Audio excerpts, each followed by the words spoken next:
Hello and welcome to Storytime Reddit. Today's story comes from r/MaliciousCompliance. We have 3 stories for you. First up, need to resign because of sick leave? Sure. Second story, sorry boss, I'm not qualified. Third and final story, punish me harder, daddy. I used to work at a grocery store. It was in this smallish beachside community that had a lot of tourists and summer homes. Chose the store because they were all about finding long-time workers and had a little bonus and salary boost for those who finished the probationary period. I had just finished school and planned on taking a gap year, so worked out well in my mind. I started about 2 months before summer, and it was nice. We had a base of coworkers that worked well with each other, mostly middle-aged women and some pensioners. Found out quick the smoke break was for gossiping about the others, and sometimes I took part when clients pissed me off or other coworkers. Usual daily things. I was told from day one that the manager didn't give a shit about us because she was also a manager at a bigger store. The rule was if you had someone to cover you, it was fine to do whatever. Some took hour-long breaks, some drank during the job. But I was trying to make a good impression on my first job in that town, so I never did anything like that. Since I didn't have that much of a social life, I always changed shifts when someone needed. Came in if someone was sick. Even stocked the end shelves, which were the shift manager's job. When the pensioners asked in the middle of the day to change assignments because their back hurt from stocking, I was always okay with it. And they were really thankful. One of them, let's call her Lydia, was actually a neighbor and friends with my grandparents, so we used to hang out during lunch breaks, and she even comforted me when I had a panic attack. We used to ride home together on our bikes if we finished together. She kind of took me under her wing and used to call me her work granddaughter. Things kind of took a turn once summer started. Usually it was about €1,000 per 2 registers. Now it was suddenly 2,000 per one. They also hired summer workers who were 3 16-year-old stock boys, one being the manager's son. Not to be an old-timer cursing the work ethics of children, but they were literally playing some tank games on their phone on the store floor while they had a cart of stuff that they needed to put out in front of them. Not to mention the not checking of dates, shoving old stuff in the back and new in the front, not checking if the barcode matched the price tag's barcode. What really pissed me off was that they didn't flush and pissed all over the toilet seat. Management made it my job to clean after them. I was told I couldn't say anything to call them out, so it became my everyday duty to clean the toilets, because the cleaner only came in the morning. Then the self-service checkouts came. I was the only cashier there when the builders put them in, so it became my duty to train the others, including management and the 2 60-plus somethings. Lydia took it easy. The old man literally refused to learn. So now every day either me or Lydia had to be in store because the old man refused. It was also regular he came in drunk and drank at work. Also used to hit on me a lot, but I brushed it off. So, a lot on my shoulders. Shit went down after I got my vaccine in the start of August. I had 2 days off. Figured I wouldn't get that sick because I had already had it. It was about a week or so before my probation period ended. So on Monday, I felt terrible and called in. My first time during the whole time I worked there. Called in with the manager. You have to come in. Lydia is on vacation and the only other one who knows is already sick. And you didn't give us proper notice. Try to argue that I have a fever of 39 and feel like shit. No, have to come in. So I get my shit together and go to work. Scrubbing the toilet floor with a fever. Dealing with customers with a fever. Yes, I took more breaks. Most coworkers asked me why I looked like shit and I told them I was sick. End the day and go home. Next day, I feel even worse. Call in, say, no, I'm putting my foot down, I can't come in. First time I took a stand and said I can't destroy my health. Fine, you call Lydia and tell her. If she agrees, then you have to take sick leave. Okay, not really my job, but fine. Call her, woke her up, apologized profusely and told her the situation. She understood, wished me to feel better and hung up. I called my doctor and got on sick leave and then informed my manager. Went back to sleep. Got a call a few hours later. It's Lydia. You make everyone's life so difficult here. Come in and give in your resignation. She isn't the manager. She is just a cashier like me. I asked what the F, and she told me that they have been talking on the smoke break with all the shift managers and the main manager, and apparently they decided I complained too much about my health and about other workers. I asked why my manager didn't call me. No real explanation. I said if the manager wants to fire me, she'd have to call me herself. No call. So 2 hours later, I call her myself. Ask what was going on. It's true. I need to resign my position. I ask why they don't just terminate me. I'm still on probation. Can't, because you're on sick leave. Doesn't really make sense. During the probation period, they can fire me with no notice, no reasoning. I'm fuming at this time. Fine. I'll come in with my 39-degree fever. Got on my bike, pedaled the 3 kilometers. Everyone is giving me dirty looks. Manager gives me a filled out paper stating I quit on the day for personal reasons. I ask, so you can't fire me because I'm on sick leave? I need to resign? Manager says, yes, it's too much paperwork to fire me. She doesn't have the time. Okay, deal. I take out a blank piece of paper, write my quitting date as 2 weeks from now to, be polite and give them the proper notice. Manager was fuming and argued, I can't do that. I said that's the time frame I need to give according to my contract. She was too lazy to argue more. I signed the sheet and walked out, called my doctor the next morning and talked about my sick leave. A few days later, the manager calls me. Tomorrow is the big town fair. I'm def not sick anymore and can come in tomorrow. They are super short-staffed. I said that I'm on sick leave. She said I can't still be feeling shit and get into work right now. I told them no, my sick leave ends on day after my resignation date. She got super pissy and said that if I didn't come to work, she'd have to be on the register the whole day. To that, I just coughed fakely and said, well, have fun, and hung up. Spent the 2 weeks on the beach on paid sick leave, and also my probation lapsed, so they had to pay me the bonus. Edit. I did get my unemployment benefits with no problem, and a well-paying job not soon after that. Never going back to that shithole. Thank you all for the support.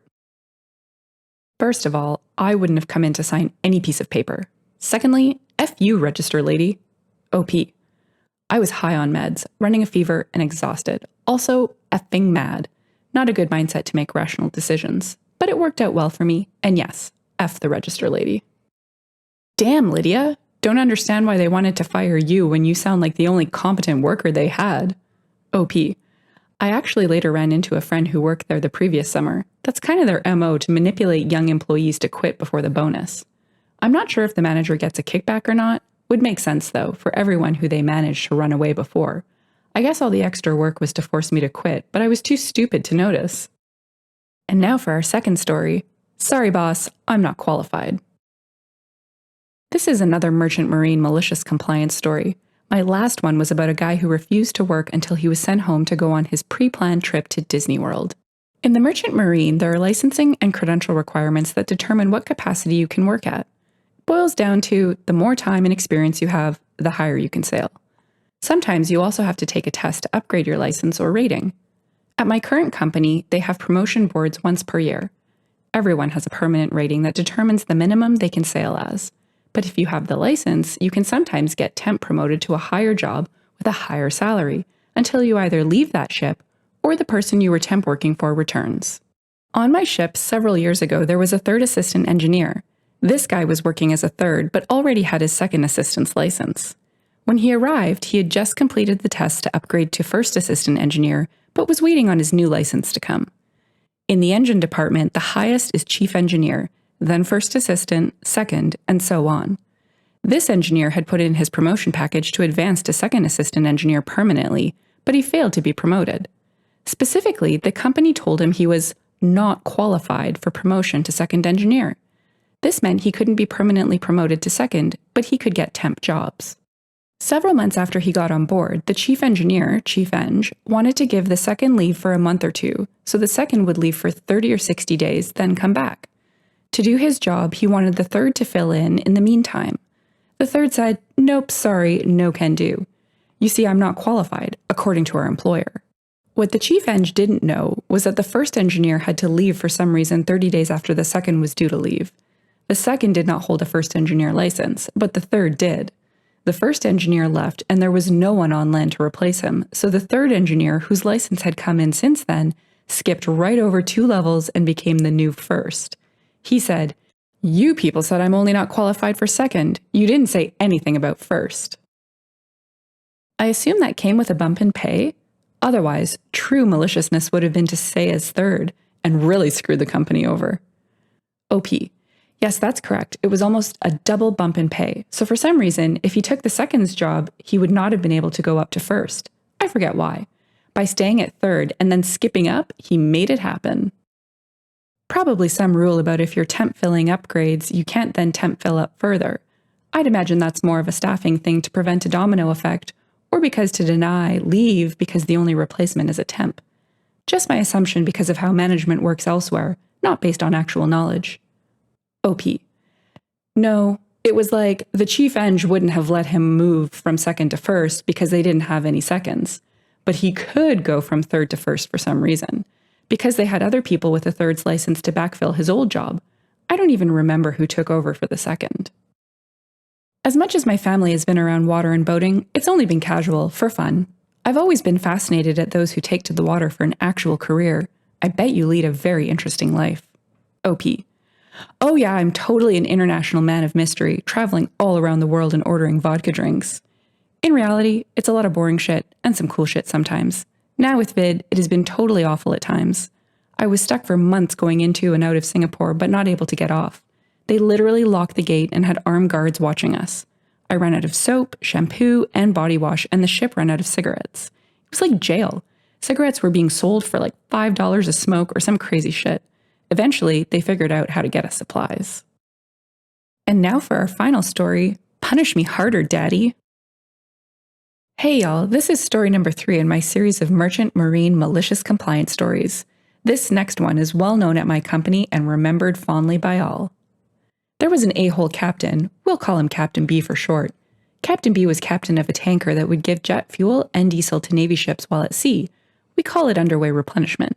Captain B was known to verbally berate crew and call people out by name on the PA system. Think of it like an announcement system that goes throughout the whole ship, telling them Bob F this up, Jack was really slacking today and lazy, Jill majorly effed up this other thing. The tanker B was captain on was operating for a while out of Subic Bay, Philippines. The ship would come in and load fuel, then go out to the South China Sea, Taiwan Strait, wherever. The crew always liked going to Subic Bay because they could get delicious meals, beer, drinks, sit by the beach, party, whatever, and all for pretty cheap with the exchange rate of the Philippine peso. One day, Captain B got an idea. He would punish the crew by not allowing them to go ashore in port, presumably for their poor performance. Now, all employees at this company are governed by a union, and we have a contract. Within the contract, it clearly states that if the crew are not allowed to go ashore, they will receive penalty pay for each hour they are restricted to the vessel during their non-working time. There are certain exceptions, like if the country is way too dangerous with terrorist attacks, liberty can be restricted. But for the most part, the crew must be granted liberty while in port. There is no way that Captain B didn't know of this rule because there is all kinds of verbiage that says how to post the sailing board, when people must be back by, etc., etc. Captain B announced there would be no liberty as a punishment to the crew. He was even smart enough to put it in writing. Instead of becoming upset, the whole crew got a smirk on their face and money in their eyes. The mood at dinner was spectacular. Everyone was pre-counting their money and trying to decide what to do with it. Should I pay off the rest of my car payment? Blow it at the strip club? Take a side trip to some other city? So the punishment lasted one night. The next day, the ship had loaded the fuel and pulled out. Captain B even tried to deny everyone's penalty pay. The very next day, US time, when the office was back open, Captain B got a panicked call from his superior. "What the F are you doing? Let the crew go immediately. Do you have any idea how much budget you just wasted?" The thing is, for most of the crew, their penalty rate is the same as their overtime rate. So instead of knocking off at 5 p.m. and going into town, the crew still stopped working at 5 and just went back to their room or the gym or whatever. They then got paid from 5 p.m. to midnight, 7 hours, and then from midnight to 8 a.m. the next day. That's 15 hours of overtime for the entire crew. Some guys who stand watch were on a different schedule and got even more money than that because their shift ended at noon, 4 p.m. or whatever.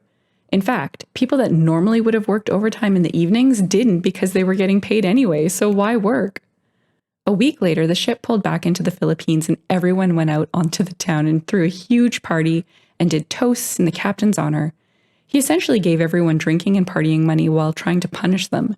Captain B even stood by the gangway and glared at people leaving the next in port, and one guy even said, "Hey Cap, can you punish me again, please? Thank you so much." Captain B wasn't even held responsible for any of his actions that day and didn't get into any trouble whatsoever, besides getting berated verbally by the class manager. He ended up effing himself a few years later, though, when one of his many sexual harassment complaints came back to bite him. He was fired with cause for sexually harassing a younger female. How much pay are we talking here? Per person? And total crew? OP. Well, some of the regular crew's overtime rate is like $35 to $40 per hour. Some are higher, so on average, I would say $600 per crew. I think there were around 90 crew on that ship, so it's over 50 grand for one punishment. Ooh, can we hear the story of how he got fired, please? OP. I wasn't there for it, but someone told me the other day. They said Captain so-and-so was going to that tanker. I said, what about Captain B? Isn't that his ship? They said, no, haven't you heard? He was standing on the bridge wing, I guess, and said something to a female crew member, and like a ton of people overheard it. Then she went through the proper reporting chain, and I guess the company said, all right, enough is enough, you're done. He was already on his way out then, and command was just looking for something solid that would stick.